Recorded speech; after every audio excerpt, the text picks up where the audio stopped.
अब जैसे कि हम सभी जानते हैं कि बॉलीवुड फिल्म इंडस्ट्री में एक लंबे दशक से लगातार कपूर खानदान का कब्जा रहा है और कपूर खानदान से जुड़े कई सारे ऐसे भी कलाकार हैं जिन्होंने इस इंडस्ट्री में अपना बेहतरीन योगदान भी दिया है और उन्होंने पीढ़ी दर पीढ़ी लोगों का मनोरंजन भी किया है।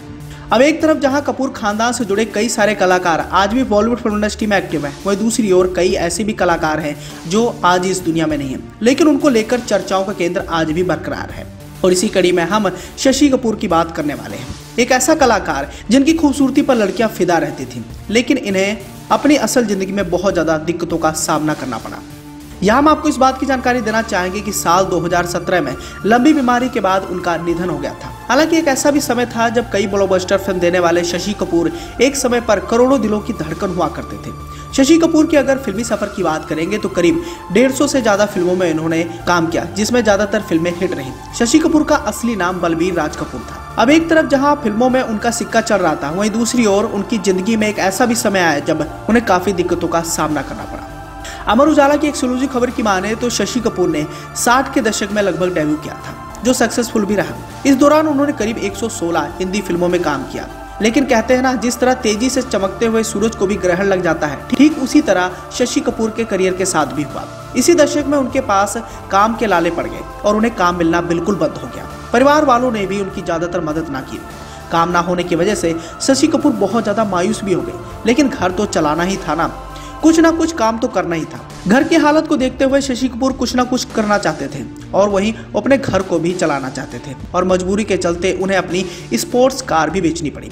पति का सहारा बनने और घर के परिवार को संभालने के लिए उनकी पत्नी जेनिफर कैंडल को सामान तक बेचना पड़ा, जिसका जिक्र उनके बेटे कुणाल कपूर ने एक इंटरव्यू के दौरान कहा था। इस दौरान कुणाल ने बताया था कि पिताजी ने स्पोर्ट्स कार बेच दी थी, हमारे पास पैसे नहीं थे, इसलिए मां ने सामान बेचना शुरू कर दिया। और फिर 70 के दशक में शशि कपूर एक ऐसा सितारा बनकर चमके जिसकी चमक के आगे बाकी सितारे भी फीके लगने लगे। अब कपूर खानदान शशि कपूर से इसलिए भी नाराज था क्योंकि उन्होंने अपनी मर्जी से शादी की थी। साल 1958 में शशि कपूर और जेनिफर की शादी हुई थी, जिसके चलते कपूर खानदान अपने लिए विदेशी बहू को लेकर बहुत ज्यादा असहज नहीं हो पाया था, पर शशि कपूर ने सबको मना लिया। एक साल के अंदर शशि कपूर पिता बन गए और उनके पिता ने आर्थिक दिक्कतों और स्वास्थ्यगत समस्याओं के चलते पृथ्वी थिएटर को बंद करने का फैसला कर लिया था। लेकिन जेनिफर ने शशि कपूर को इस कदर प्यार दिया कि उनके मरने के बाद भी शशि इस प्यार को बाहर नहीं निकाल पाए और अपनी पत्नी की मौत के बाद से ही उन्हें एक बड़ा झटका लगा था। साल 1982 में जेनिफर कैंसर की चपेट में आ गई थी। शशि कपूर ने मुंबई से लेकर लंदन तक के डॉक्टरों से